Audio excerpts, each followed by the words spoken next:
Boa tarde, gente. Vamos lá para mais uma aula, né, de língua portuguesa. Hoje nós vamos entrar na morfossintaxe, que para mim é o começo de tudo, o que é mais importante, é como se fosse um alicerce na casa. Ali, isso é a base, que nós temos o sujeito e o predicado, gente. Nós vamos começar com isso daqui, a professora vai falando no decorrer dos exemplos para vocês.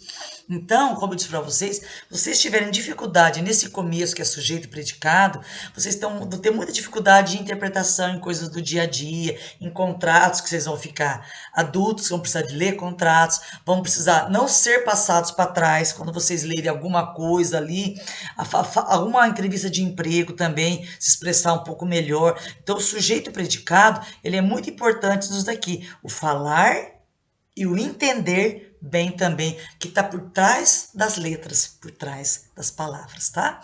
Então, nós temos aqui a diferença de frase, oração e período. Muita gente pensa que frase é o que não tem verbo e oração sempre tem verbo. Nananina, não. Frase é tudo que tem sentido, gente. Bom dia, socorro, me dá um presente, comprei um carro. Isso é frase.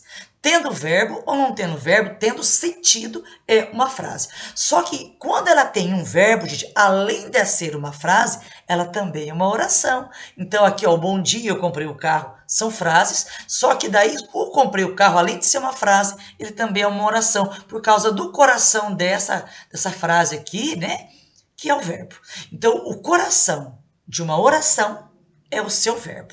Se eu tiver 10 verbos ali dentro, eu vou ter 10 orações? Sim. Se eu tiver 3 verbos, eu vou ter 3 orações? Sim. Tá? E o período, ele sempre vai ser contado pelo ponto, gente.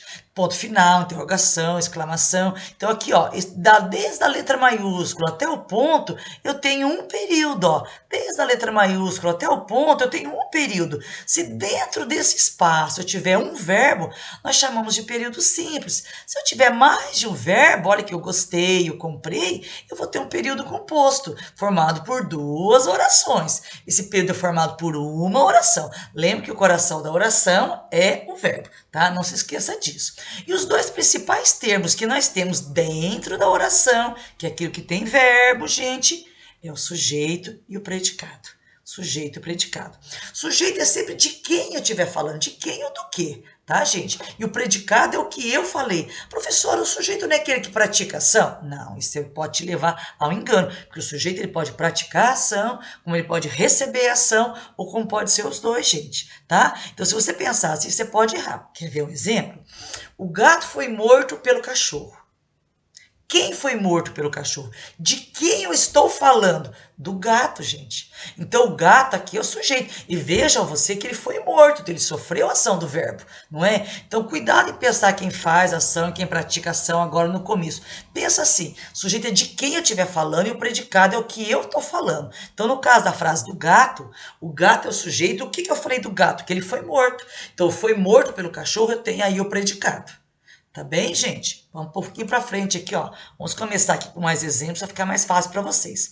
Nós temos aqui o sujeito simples e o composto, que são os dois sujeitos mais simples, também chamados de sujeitos claros. Por quê? Porque você visualiza a palavra escrita, você enxerga. É igual, por exemplo, assim, um substantivo simples, quando você falava pé, é um substantivo simples. Quando você falava pé de moleque, era um substantivo composto, é mais ou menos o sujeito, gente. Então, ó, um grupo de crianças viajou. Ó, tem hora que o mouse foge aqui, ó. Quem viajou com os professores? Um grupo de crianças. Aqui eu tenho o sujeito que eu estou enxergando, gente. Então ele seria simples ou ele seria composto. Mas a palavra principal nesse sujeito eu tenho grupo. Núcleo, que isso é chamado. Núcleo é a palavra principal. Então aqui eu tenho um sujeito simples. Enquanto de baixo, ó, pais e filhos participaram da gincana. Quem participaram da gincana? Pais e filhos. Eu estou enxergando o sujeito. Opa, então ele vai ser simples ou composto? Beleza, isso mesmo. Eu tenho duas palavras importantes? Tenho. Então isso é chamado de sujeito composto. O que eu falei dos pais e dos filhos? Que eles participaram da gincana. Isso é o predicado. O que eu falei desse grupo de crianças? Que ele viajou com os professores. Isso é o predicado. Tá?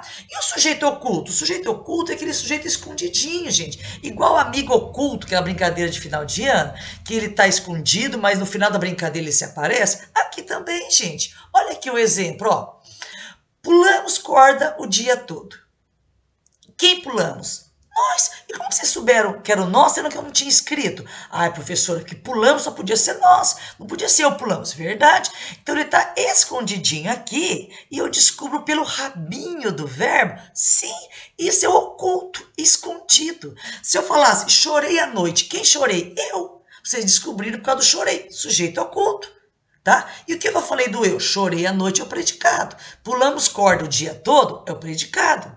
E os dois últimos sujeitos que eu tenho como indeterminado, tá? E o de baixo aqui. Então, os alunos têm uma certa marra, uma certa birra desses dois últimos, eles acham que é mais complicado. Não é complicado, não. O indeterminado já diz o nome, ele não especifica quem é. Não está escrito na frase. Só que você não sabe especificar se foram dois, se foram três, se foram quatro. Você não sabe, não é uma coisa definida. Então, de repente, se correr o dia todo. Quem correram o dia todo? Eles, mas quantos deles, professora? Não sei. Se foram 10, foram 15, isso é indeterminado. Roubaram o Banco do Brasil.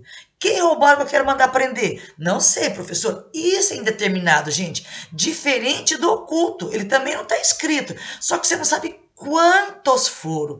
E esse casozinho, quando apareceu C, gente, eu vou dar um dever bem específico disso aqui depois, para a gente melhorar esse caso, tá? Também ele é indeterminado, ó.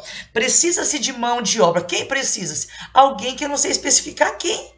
Isso também é determinado, mas por causa desse C, que nós vamos entrar depois dentro dessa parte certinho, bem detalhadamente, tá?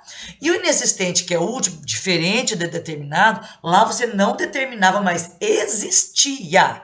O inexistente não existe, gente, quem pratica ação. Não existe um fulano, um ciclano que faz essa ação. Vamos começar com as últimas frases aqui, ó, que são um pouquinho mais fáceis. Anoiteceu rapidamente. Quem anoiteceu? Não existe, gente, quem anoitece. É a natureza em si. Tá vendo? Não existe quem pratica essa ação. Isso é o sujeito inexistente. São 11 horas. Quem são 11 horas? Vocês não vão falar que é o relógio. Porque se o relógio é o dono do tempo, eu faço a hora que eu quiser. O relógio marca o tempo. Então, quem são as 11 horas? O tempo em si, gente. Veja que não tem um fazedor nem um recebedor de ação. Então, isso é o sujeito inexistente. Faz anos que sou professora. Gente, aqui, ó, lembra que a professora falou do período, que é o ponto? Aqui eu tenho um verbo aqui e um verbo aqui. Eu tenho duas orações, tá? Vamos focar nesse daqui por enquanto, tá? Quem faz anos? Gente, é o tempo em si. O tempo foi passando, passando, passando. Não existe quem praticou essa ação de passar o tempo. Então, dessa primeira oração, o sujeito é inexistente. E se eu perguntasse para esse sou, professora, que é um outro verbo? Verdade. Quem sou? Eu. Aí, esse é o escondidinho. Esse é o oculto. E esse aqui é o inexistente. E o verbo haver, gente, sempre que aparecer esse danadinho do verbo haver, que der para eu trocar por existir, ele será chamado de inexistente, tá? Sempre, por enquanto, atenha-se a isso, mas a professora dará atividades bem específicas disso, tá? Então, inexistente, veja que não existe quem pratica ação, quem fez, né? Quem fez, recebeu, tudo isso vai ser o predicado. O indeterminado, existe a pessoa, não sei quantos foram, tá? Indeterminado, tudo isso é predicado. O oculto é aquele que está escondidinho, eu descubro por causa do rabinho do verbo, tudo isso é predicado. E o simples de composto, eu consigo ver o sujeito, eles são claros e tudo o resto vai ser o predicado. Tá bem, gente? Nós trabalharemos isso dia a dia em atividades de gibis, revistas, atividades no quadro e atividades do livro. Nós vamos ficar zero bala de sujeito e predicado. Falarmos melhor e nos expressarmos e entendermos muito melhor. Um abraço, até a próxima aula.